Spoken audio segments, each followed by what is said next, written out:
Prepare ko na itong mixture. Ilalagay ko na dito itong kalahating kilong ground pork.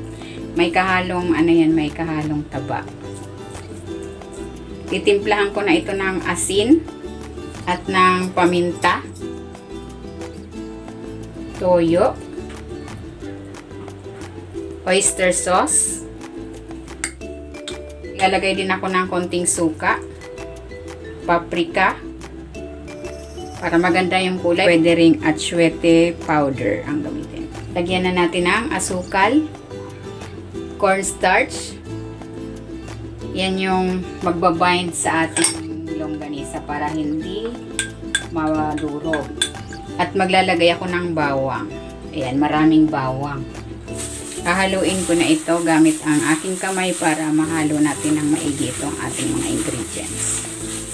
Kung hindi ka pa nakapag-subscribe sa aking channel, please subscribe at i-click mo na rin ang notification bell para lagi kang updated sa aking latest recipes.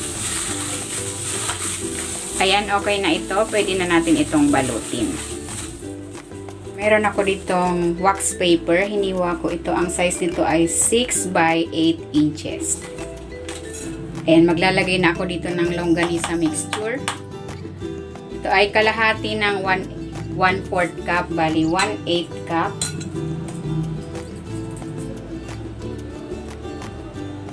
And then, iro-roll na natin. Kailangan pabilog. Ikutin natin ganun hanggang sa mabalot. Ayan. And then, ipo-fold natin ito na parang candy para ma-achieve natin yung pabilog na dulo. Ayan. And then, i-twist natin. Ganyan. Ganun din sa kabilang dulo. Ayan, ganyan lang.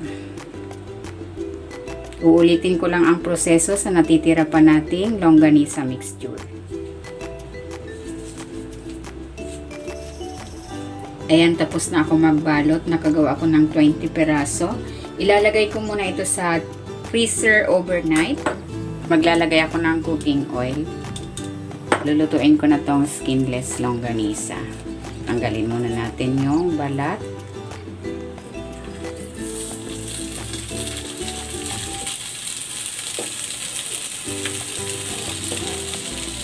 Maglalagay ako ng tubig. Tatakpan ko muna.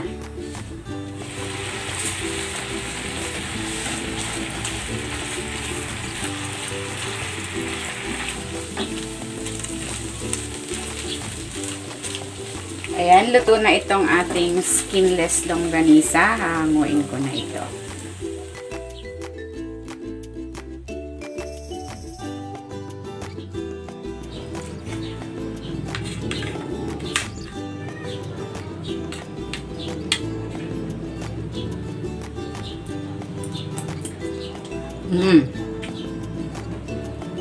Sarap.